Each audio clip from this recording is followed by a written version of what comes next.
1 tahun yang lalu sebelum zamannya booming pendaftaran calon presiden, guru saya, Abah Aos, memaklumatkan kepada seluruh muridnya untuk memilih Pak Anies. Dan waktu itu saya tidak bertanya kenapa. Tetapi saya waktu itu masih ngefans sama Pak Ganjar, entah kenapa. Akhirnya saya mencari biografi Pak Anies. Mencari literasi kenapa dan bagaimana kemudian kerja dan lain sebagainya. Kemudian tiba-tiba saya dipertemukan dengan salah satu tim Laskar Santri dan juga saya tetap mengaji manakib dengan Abah Aos. Pada saat itu saya diajak untuk mendukung Pak Anies.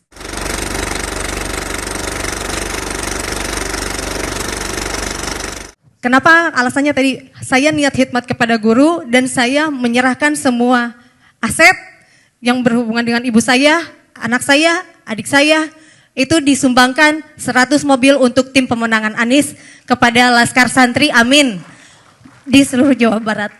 Dan akibatnya saya sekarang justru karena itu viral, saya tidak tahu itu viral, tapi ternyata sekarang katanya viral dan banyak yang datang ke rumah saya pada minta mobil. Dan banyak juga yang minta APK, karena khawatirnya waktu itu tim Anies ini APK-nya paling miskin. Nah yang ingin saya pertanyakan Pak, apakah saya ini akan terjerat hukum? Katanya saya udah dilaporkan ke Bawaslu, kemudian ke aparat-aparat hukum yang lain, kemudian saya juga diaudit dan lain sebagainya. Saya ingin menanyakan apakah karena saya mendukung Bapak saya jadi terjerat hukum begitu? Padahal kan saya hanya lillahi ta'ala niat khidmat ke guru, alhamdulillah. Oke. Apakah memang semua pendukung Pak Anies akan disepertikan saya gitu? Karena hampir setiap keluar rumah takut, terus kemana-mana disorot gitu. Padahal tidak mengharap apa-apa, saya hanya ingin punya pemimpin yang baik, yang amanah.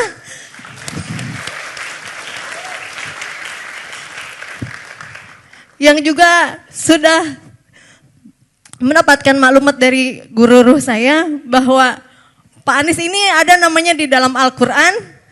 Amin itu disebutkan 14 kali dan Caimin itu adalah wakil presiden ke-14 kali. Dan mudah-mudahan itu memang menjadi doa Presiden 2024 adalah Pak Anies Rashid Baswedan, amin. Terima kasih atas dukungan Ibu yang luar biasa, keikhlasan Ibu mendukung itu. Teman-teman sekalian, yang disampaikan Ibu Eka adalah hal yang kami sering dengar. Ini bukan barang baru Bu Eka. Bahwa ketika melakukan dukungan, ketika hadir di acara kami di berbagai daerah, ketika kami pulang, mereka yang hadir sering mengalami pemeriksaan macam-macam.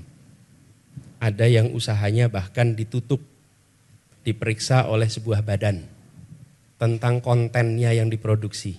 Dan produksinya, tadi pagi saya mendengar, pabriknya ditutup. Kenapa? Kita nggak tahu kenapa sebabnya. Tapi yang jelas peristiwa mereka sudah beroperasi bertahun-tahun, kemudian ikut dalam kegiatan yang melibatkan Anies dan dia ikut mendukung, lalu sesudah itu dia mengalami pemeriksaan lengkap dan sampai akhirnya ditutup pabriknya. Ini true story saya tadi pagi rasakan. Dan setiap kami ke daerah kami menemukan peristiwa persis yang disampaikan Ibu Eka. Itulah sebabnya kenapa kami ingin memperjuangkan kebebasan berpendapat, kebebasan untuk berdemokrasi. Karena negeri ini sesungguhnya adalah negeri merdeka yang kita harus memberikan kesempatan pada siapapun untuk memiliki kesetaraan. Dan itu mulainya dari puncak. Bapak sekalian, kami melihat bahwa demokrasi itu memberikan ruang kepada perbedaan pilihan. Dan ketika ada perbedaan pilihan, negara harus mengambil sikap netral atas perbedaan pilihan itu. Kalau negara tidak mengambil sikap netral, maka kita bukan lagi demokrasi. Jadi perjuangan kami sekarang itu malah menjadi makin yakin bahwa kita berjuang untuk mengembalikan agar demokrasi yang sesungguhnya bisa hidup di negeri ini. Bukan demokrasi yang semu seperti ini. Jadi Bu, apa yang Ibu kerjakan, apa yang Ibu alami itu dialami semua. Ibu, kita berjuang sama-sama di sini dan menurut saya seluruh rakyat Indonesia seharusnya memilih kebebasan. Mau pilih nomor 1 boleh, mau pilih nomor 2 boleh, mau pilih nomor 3 boleh. Dan negara tidak boleh memberikan sanksi, tidak boleh bersikap tidak netral atas itu semua. Dan mudah-mudahan Ibu di Sumedang dengan Ibu bicara di sini, mudah-mudahan tekanan-tekanan pada Ibu itu malah justru berkurang, tidak bertambah. Kalau bertambah, laporkan, kita akan ceritakan kepada rakyat Indonesia semua. Bahwa ada orang yang menjalankan haknya, lalu kemudian diproses. Ya, betul. Ya. Ya, fine. Oh iya. Bukan hasil usaha yang. Jadi apa yang saya serahkan itu adalah penunaian kewajiban zakat dari keluarga saya. Oh iya. Ya, oke, makasih. Untuk Gak jadi apa-apa, bukan Eka. hasil usaha, maaf ya, misalnya hasil usaha yang tidak jelas dan tidak berizin, tetapi kemarin itu kami hitung aset, kemudian kata guru saya harus dikeluarkan zakatnya.